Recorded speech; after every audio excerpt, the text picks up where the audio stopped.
Yes, lady in the second row there. If you could say who you are and your name as well. Hiya, Claire from Manchester Arndale.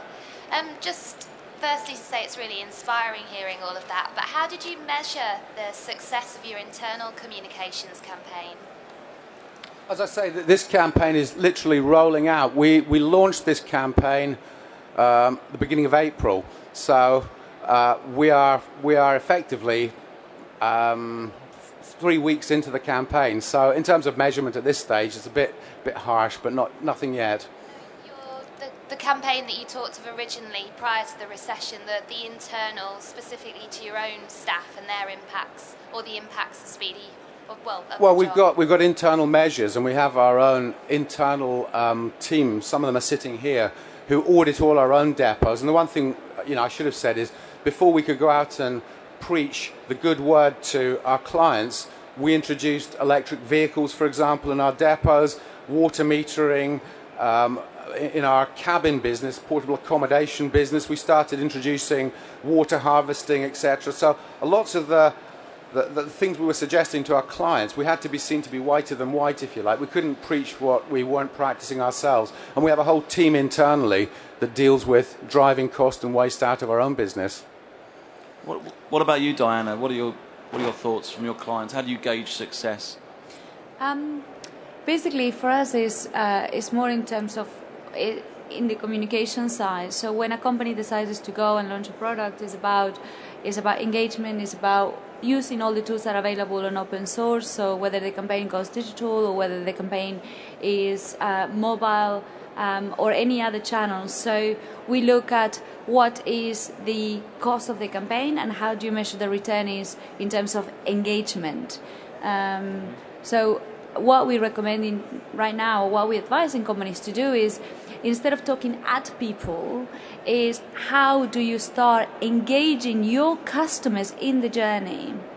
So the best example is Marks & Spencer, for example. They just launched about £100,000 innovation fund, where it's asking any one of you or any one of us to come up with a really good innovation idea in which can help to reduce the overall environmental footprint of products. So it's asking us, what do we want? So I think that's where the market is perhaps going. Maurizio? Well, some of that is traditional marketing measurements, like looking at the media coverage, for example, how many inches in the press you get. But also it's asking your customers if you are communicating with them before and after the event, trying to identify, really looking at qualitative data and see what they think of your organization before and after. So, every impact of every communication.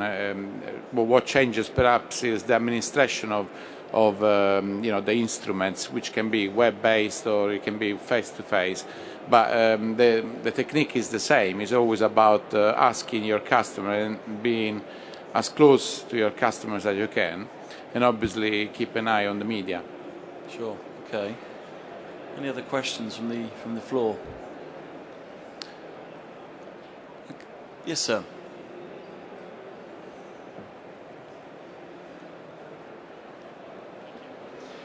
Barry Emery from Birmingham City University. The Act on CO2 campaign, with the father telling his daughter a bedtime story, accompanied by the print ads, which were nursery rhyme based, was one of the most complained about campaigns of 2009 to the Advertising Standards Authority. What's the opinion of the panel? Was the communication right or wrong? Diana? I think that the communication was a bit too harsh. Nobody wants to be told what not to do. We want to be praised as human beings to the things that we're doing, and at least the intention. And a positive is much better than a negative. So personally, I think that government is a bit too hard in the way that they communicate. I think the message is right, ultimately, but it's the tone of the message and it's the signals of the message which perhaps are not quite there. And the thing that I keep banging on is we sustainability communications doesn't exist. It's the same type of communications. We're still the same human beings that we were 10 years ago. So we don't need to reinvent the channels or the methodology. We need to come up with better content. And I think that's the trick. Sure. Okay, Maurizio? I disagree, actually. Go on, David. Sorry. Yes. I disagree. I think the very fact that we're talking about it, I watch very little TV. I don't remember the last ad I saw, and that one shocked me because I watched it. I think I've become an X Factor fan. So for some reason or other, I saw that ad, and I've got teenage daughters. And on Monday morning, I walked into the office, and I never talk about TV, and it shocked me, and it caused me to talk about things and think about things which I would otherwise not have done. So did it have an effect? The very fact that we're here in Birmingham and we're here 6 months later and we're talking about it, I'd say it was a huge success. Diana? Sorry, what I want to say is it depends how you measure success. So if you measure success by talking about a campaign, great. But if you measure success about changing your behavior, how many of you smoke? I don't want to put fingers, but everybody knows what smoke does. Still make you change? No, you'd rather enjoy it. Sure. And I'm not going to preach on that. Maurizio? I think that's a very good debate, and the point is the way you measure it and how you measure it. A lot of messages used by governmental bodies use very strong feelings like fear, or they put across very, very directive messages. And like if you think about the no smoking campaign, the impression that they create on people are quite negative. You tend to resent them a little bit. But it's about the way you measure it. As Diana said, there is the issue of changing behavior, which is very difficult to measure. There is the issue of developing awareness.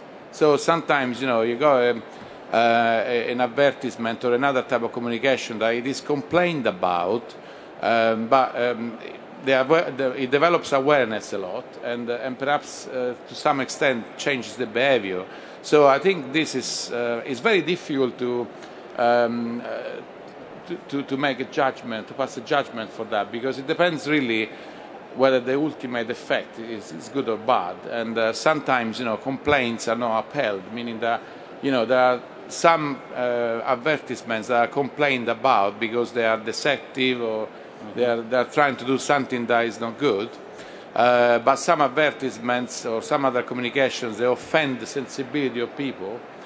But if then investigation shows that they achieved some positive effects, they may actually be good. Having said that, preaching is always bad in a way. Okay, we've had lots of examples of complaints to the ASA this year and last year about greenwash. I wonder what the panel thinks about why companies feel the need to greenwash and whether we are seeing a shift, or hopefully in the future going to see a shift away from that. What do you think? I think, there is the new Green Claim Code coming up from DEFRA in the next couple of weeks, maybe a month. And I think companies, I don't want to point fingers at companies, I want to point the fingers at agencies. Mm-hmm. One of my favorite advertising pieces for greenwash is this SUV called Saturn in the US, which is in the middle of an ice cap with all the marine extinction, potential extinctions, creatures like polar bears and whales and stuff. And you think, what is the creative thinking? And the marketing guy might not be aware of all the issues, but I think there is a disconnect between what agency knowledge is out there, and I'm talking about the big agencies, and the marketing teams, because the marketing team wants to sell products. So I wouldn't point the fingers at clients bad intentionally doing this. Mm-hmm. I think it's a question of trusting the people that you're working with and thinking, oh, you guys know better than we do, that's why we hire you. And the agencies might not be equipped to be able to make those choices. Sure. Maurizio? I think sometimes there is a sort of conflict between producing communications that have an impact and sometimes they go an emotional impact. So imagine if you need to build a brand, the content of the communication sometimes is very emotional. And the challenge that this raises is that you need to have some sort of evidence structure underneath that. So if, for example, in order to build your brand, some of your messages are built around a set of statements, if each of these statements got supporting evidence and you communicate this evidence as well, then it is more difficult, or it is easier not to be caught up.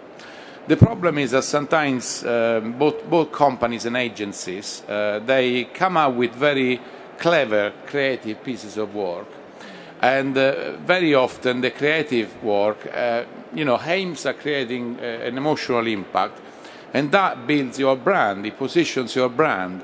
But obviously, if the evidence doesn't come through, then it's easy to be caught up, because basically people start to question you.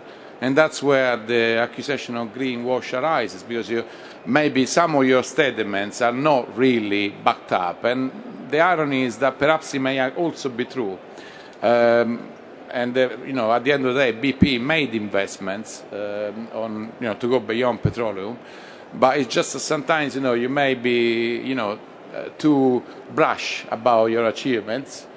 And it may be that you are caught out because there is not enough evidence. And really the point here is the complexity of the operation. Because imagine you got a very large company, perhaps in retail, with a lot of peripheral areas, peripheral shops and sites, perhaps franchise sites. How are you going to control all that?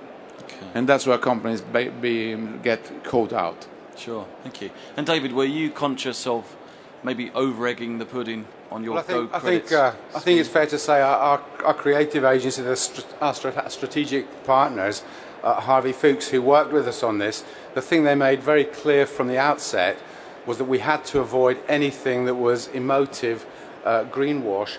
We're at the practical end of the world. We had to use external testing. It had to be quantitative, and it had to be something that we were independent of. We're not actually, our brand is not the products we provide.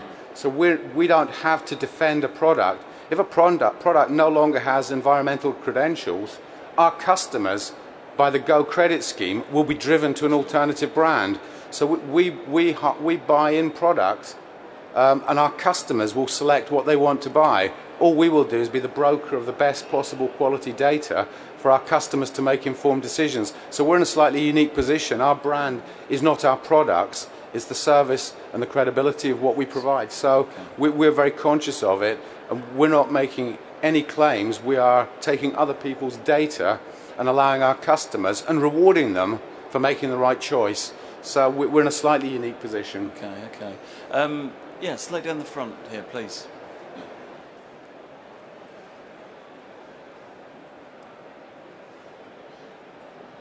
This is just responding to what you've just said, David, but bearing that in mind, you therefore are looking for responsible products. Yes. So how are your communications going with your supply chain? Because obviously, exactly what you're saying. How's that working, and how are you managing that? Well, we actually had a conference, and before we announced this to the world, we had our suppliers, all of our major suppliers, and they are big brands. We're talking, JCB, household name, Skill, Husqvarna, really large corporations, and they were invited to JCB.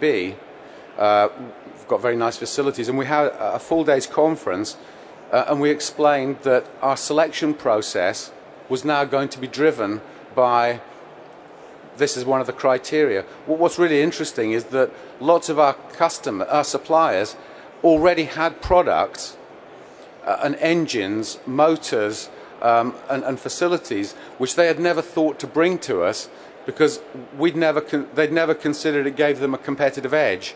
And it's actually opened up the whole sort of opportunity for our suppliers. What's clear is the suppliers who don't support us will be prejudiced.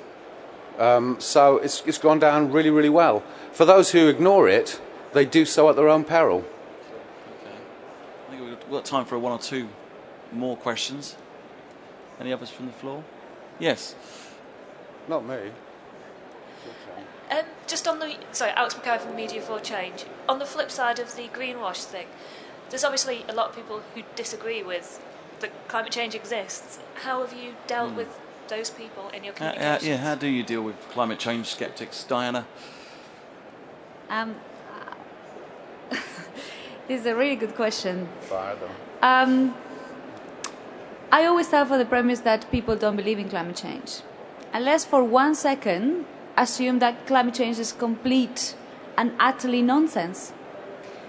The facts are that population is growing, and because of population is growing, we are actually eating our natural resources in a fast and a speed that we can't actually, the earth cannot cope with it. And the effect of that means high cost of energy, high cost on resources.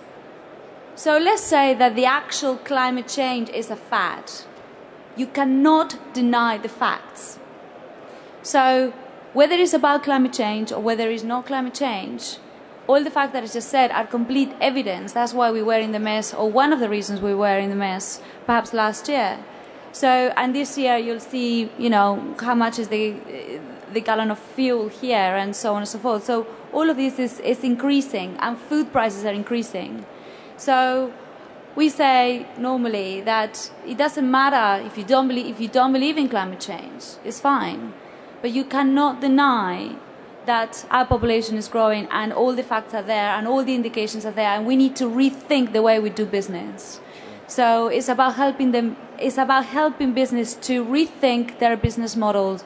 Doesn't matter what the drivers are, and we normally put it in terms of economic indicators instead of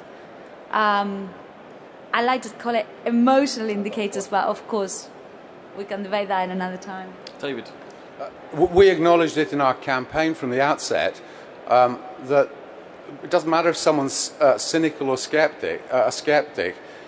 At the end of the day, if they choose the right product, they will save their company money. And at the end of the day, we're not in the business of changing people's beliefs and attitudes, but what we can show them is that they're chucking money away if they make the wrong option. So we're not as subtle and clever as some of these marketing people. We're fairly basic people, really, but everyone seems to understand a pound note sign. Sure. Maurizio? Yes, well, that was a very topical question, because with the university leaking emails recently, there was a lot of discrediting the science, and I'm not mentioning the name of the university.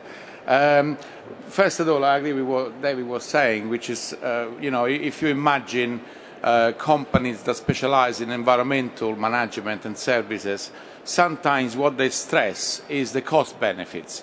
If, for example, you reduce the energy consumption of your company, you save money, and the government with the CRC energy efficiency scheme is actually doing that a lot. It doesn't matter really whether the environmental impact is reduced or not, because you are saving money. However, one of the things is that actually we don't need climate change for having a company be responsible of their actions, because there are already negative impacts enough. If you consider, for example, a lot of products that we use asbestos, and there is a lot of evidence that if you put asbestos dust in the air, it's not going to be very good, on us as people. And there are other, leakage or effluents in the sea. There are a lot of countless negative impacts. So really, climate change perhaps is just the cherry on the cake, and it's something that was visible, and perhaps it was sexy as a concept. So companies, in a way, they need to address that, because it looks so cataclysmatic. If you read what Lovelock is saying, actually, you would be actually scared. But if, for absurd, someone tomorrow really, proves scientifically that climate change, that the science is flawed, you still need, as a company, to be responsible. You still need to have an environmental management system. Unfortunately, the science seems to be extremely strong, so it looks like actually it does exist. Sure, thank you.